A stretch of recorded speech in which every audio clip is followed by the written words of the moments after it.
Good morning, you fabulous lot of people, and welcome to the Business Show with me, Calvin K. And remember, this is 5th day into Season 2. And before I bring on today's guest, I cannot wait to bring on Lauren Ephithite. And I believe I do say her name correctly, which makes me very, very happy. So yes, welcome to the Business Show. If you are watching live, please jump in the comments and say good morning to me. And if you are watching this on replay, please put hashtag replay in the comments so I know who stalks me.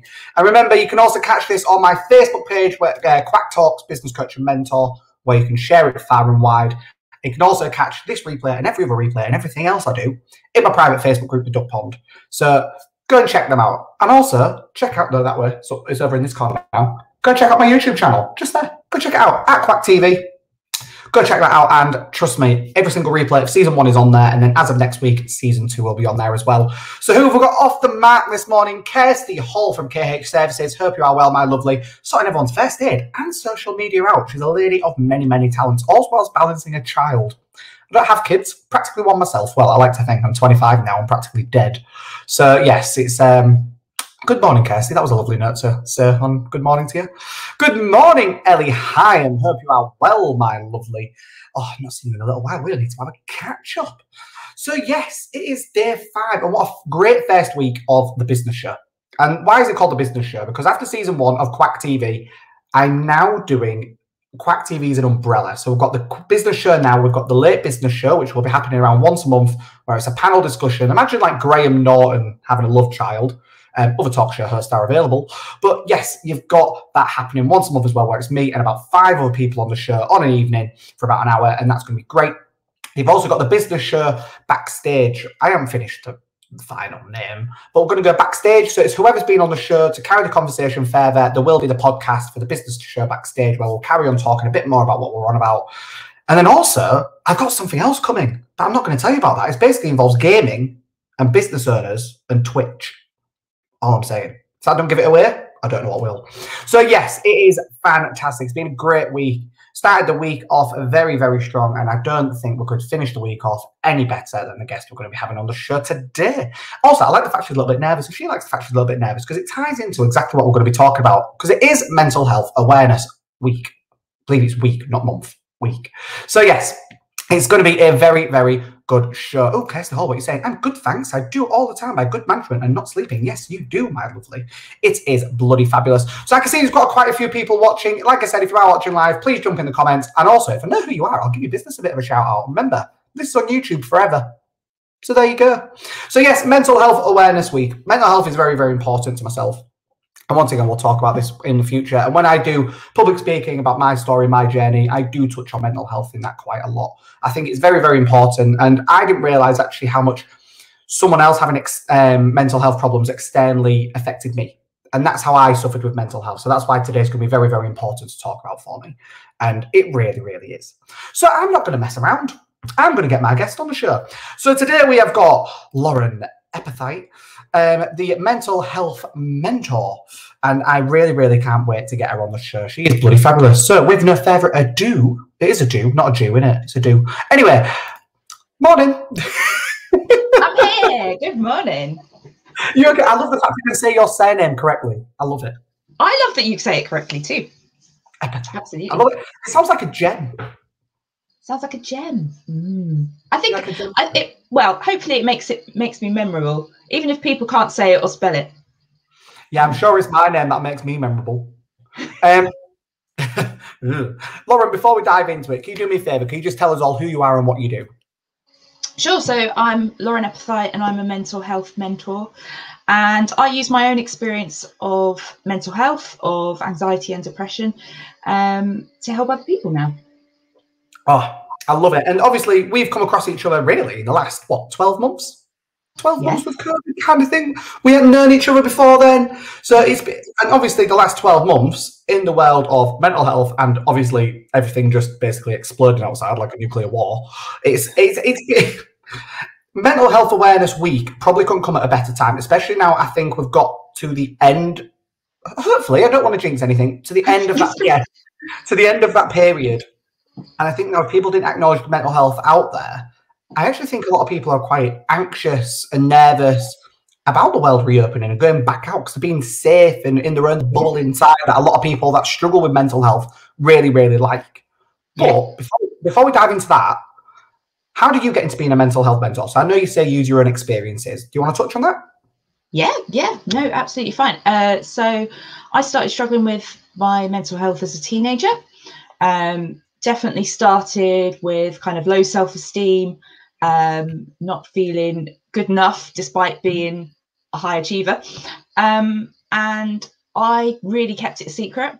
I didn't understand what was going on. I thought I was crazy. You know, I thought nobody else thought these things, felt this way. And I struggled through university. That was when I first saw a counsellor. But I still really struggled to open up to my housemates and my friends. And then it wasn't until several years later that I started, kind of really randomly, I started blogging. And I completely kind of anonymously started blogging, started talking about the things that I was thinking and things that I was feeling. And I realised that by opening up, I was helping myself, but I was also helping other people. I was getting reactions and comments of, oh my God, I feel like this too. And I never knew anyone else thought this or felt this. Yep. So I realised that, okay, if I can be the brave one, if I can start speaking about this, I can not only help myself, but I can help other people as well. So in 2017, I made a New Year's resolution. This is the only New Year's resolution I've ever kept, by the way. And it was to be more open about my mental health. And that's what I'm still doing. A couple of years ago, I was made redundant from my full-time job, which I didn't cope with very well. But out of it, I thought, right, let's do something positive. Let's see if I can turn some of these ideas and talk about mental health and help other people. So, yeah, in a nutshell, that's how I got there. You know, I absolutely love that. And I think, I don't know why I'm saying I know that openly talking about it is so important. And for me, for example, the person that I mentioned at the beginning, the external person, for me is a family member. And I, a bit like you, I was like, if I'm the brave one and I talk about it, hopefully they will, and they did. And it's such an important thing to do. You know, it's fucking scary. Like, I'm not going to deny that. It's fucking scary because you're finally admitting it to yourself. But it's so important. So go back to what I said just before that on the world we're opening in. So you as a mental health mentor, and also having friends and business friends that struggle with mental health and things like that. What have you seen throughout the last 12 to 14 to 16 months? There was a few breaks apparently in between. I didn't see 12, 14, 16 months. And now with the world reopening, are you seeing a change? What are you seeing with people? What's your own little verdict? What do you think of it? I think it's really hard. We've been told for so long now that staying at home keeps you safe. Yeah. And you know, it is really scary and strange. And we get out, you know, our comfort zones have all suddenly just become our home, our house. So now we're all having to push our comfort zones a little bit. So I've pushed my comfort zone this morning by coming on live and being interviewed by you, Callum. And that is what we're all now having to do, is having to just push our comfort zone a little bit more every day. No, you're completely right. And, you know, with how it's been, like I said, once again, the past 18 months, it's, fuck it, I'll round it up. So the past 18 months, it really has been that. And, you know, I think a lot of people that maybe didn't realise that they, shall we say, easily absorbed their surrounding. I'll try and keep away from non-technical terms because I don't want to get them wrong. Easily absorbed their surroundings, such as never realised they like being in their own little bubble, in their own little house or their own little apartment. I think that's also what people need to acknowledge, is like, it doesn't have to be like that. You wasn't like that before. You know, it's okay to have that aspect. Now you've discovered that you like the security and the safe, you know, the safe space of that aspect. But you don't have to. And, you know, for example, me yesterday, I was sat here, literally where I'm sat right now, and it was lovely weather outside, windows behind me, glorious sunshine coming through, and I went, do you know what, I'm sick of being sat at my desk.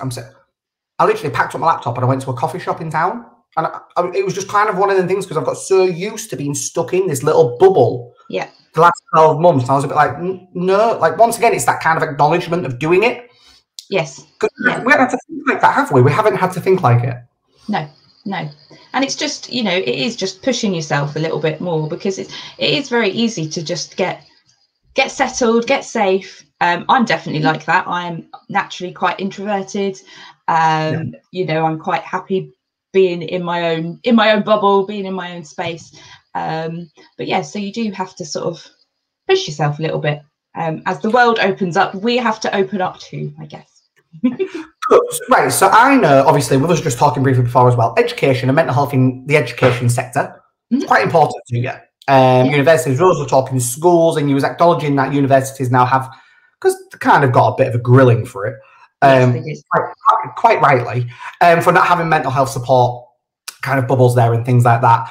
So what is it why you want to work not just with, but so much with education to do with mental health? Is it from personal experience? Is it from anything else that stems from that? Well, it's my personal experience. So like I said, my problems started when I was a teenager, and you know, I'm not that old, but back then we weren't taught about mental health. We weren't taught about thoughts and feelings. And I think things have definitely changed. Things do get talked about hell of a lot more, and I do believe that the education system is getting better. But yeah, if I can't remember the stat now offhand, but so many mental health problems start before the age of 18. And if mental health problems start before the age of 18, they're much more likely to carry on for a longer period of time.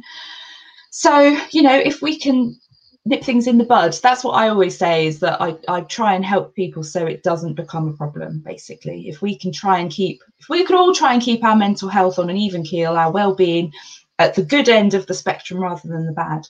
And that counts for kids, teenagers, you know, us old people as well. So I take it, obviously, everyone, you know, I don't know why I'm saying take it. Once again, everyone has mental health, but a lot of people focus just on their physical health over their mental health. And I'm not just going to, but I'm going to aim this a lot about, in particular, men.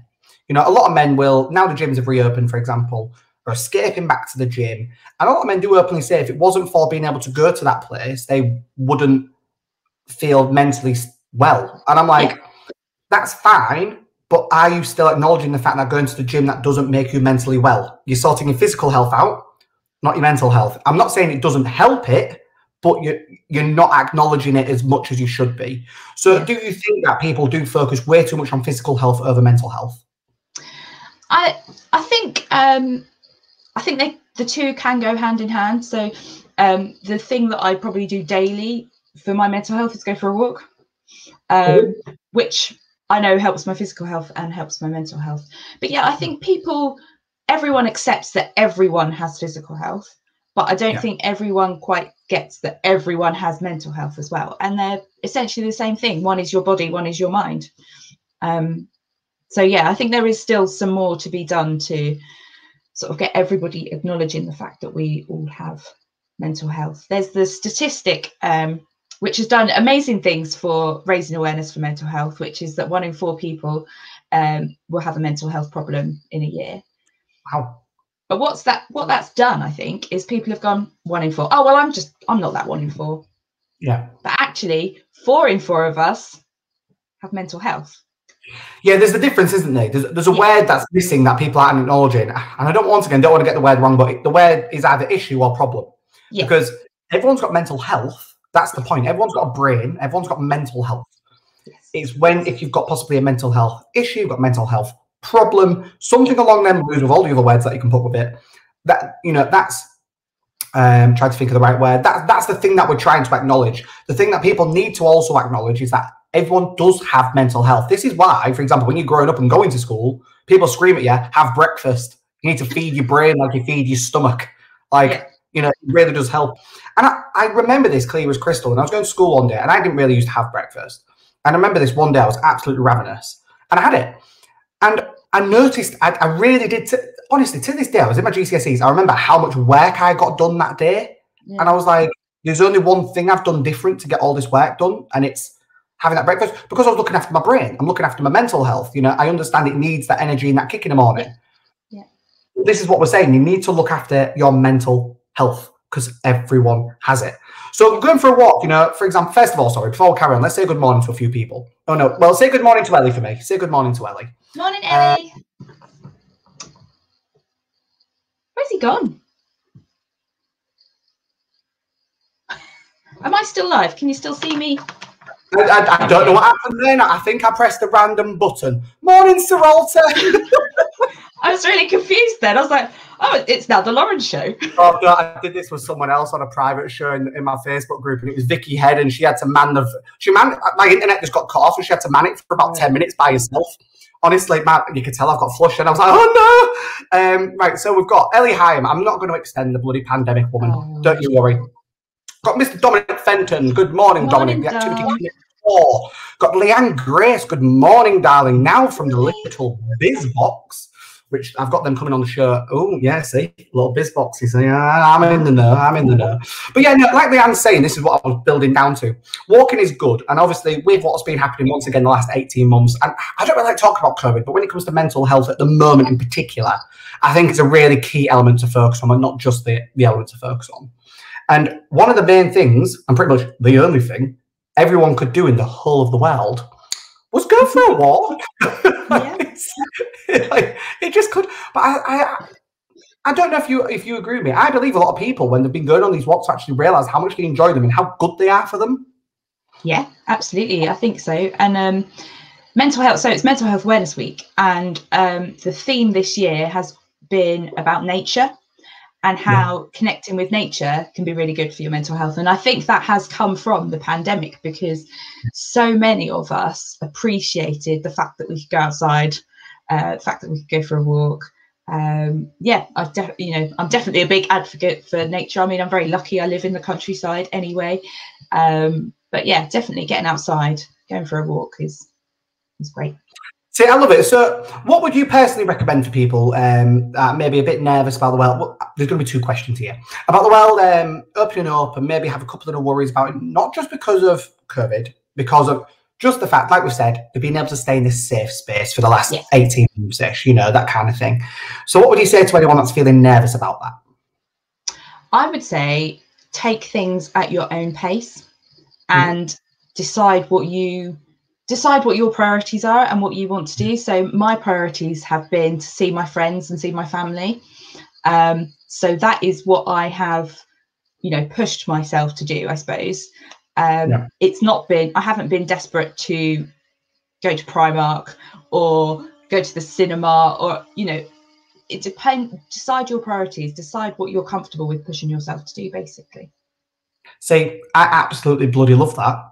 I love it. And to anyone that is, possibly thinking, am I struggling with mental health right now or anything like that, what would you recommend to them?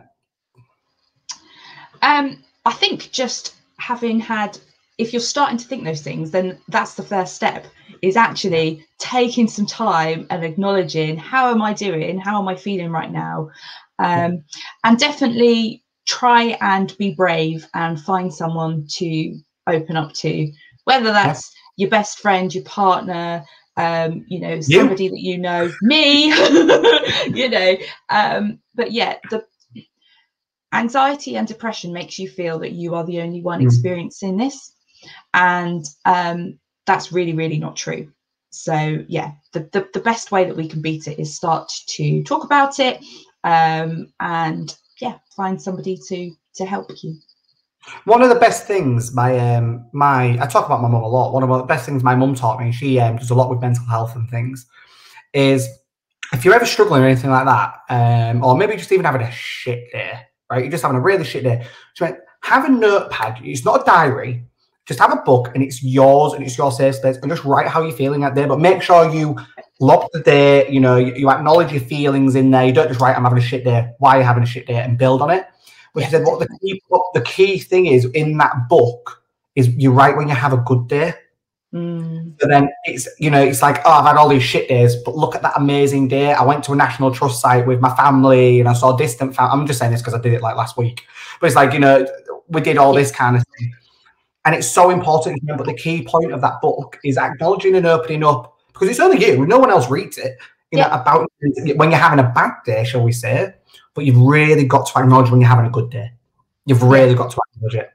So I don't know if you agree with that, definitely. But yeah, it's a really important thing that Mum taught me, and it really works. I completely agree with that. That's a big part of how I look after my mental health is journaling. And yeah, you know, recording the good and the bad. Like I said, depression does make you feel that it makes you feel like every day is bad and you've never had a good day and you'll never have a good day again. And so I really like that idea from your mum. Sounds really good. She's a good egg. She really is. But Lauren, that's it. That's like I know, right? I know, that was fast. It absolutely flies by. But no, thank you so much for coming on to the show. I hope you enjoyed it because I know you was a little bit nervous. But like we said, being nervous is also acknowledging mental health. It's okay to be nervous. It's okay to be anxious about it. You know, it really, really is, isn't it? So I'm glad you got on the show. But let's look at what Sir Alta's just dropped in. I absolutely love going out to nature. During this last year, I discovered listening to the bird songs and trying to identify the birds. That pause and listen was wonderful. I love that. But Sir Alta, where I live in the world, if I stood in the silence and listened, I'd probably hear someone screaming at the kids down the street. You know, it's not really a bird. But I love the concept. I love the concept. But Lauren, what I'm going to do is I'm going to kick you backstage. Stick around for a couple of minutes. I'll have a bit of a natter with you after the show. But thank you so much for coming on. Thank you for having me. Oh, I love Lauren. Ephithite. I love it. Just that name, Ephithite. Sounds like you could just use it for anything, couldn't you? It's great. How are you feeling? Ephithite. So, that's been the business show this week. First week of season 2. Thank you so much for tuning in. I've had a fabulous, fabulous week of guests. And I can't wait for next week. Second week, season 2. Like, I'm like, how is this happening? So yes, make sure you tune in for the business show next week, 9:30 on Monday. And have a fabulous weekend. I hope you've had a fabulous week. And remember, in the words of my nana, if you can't be good, be careful. If you can't be careful, don't get caught.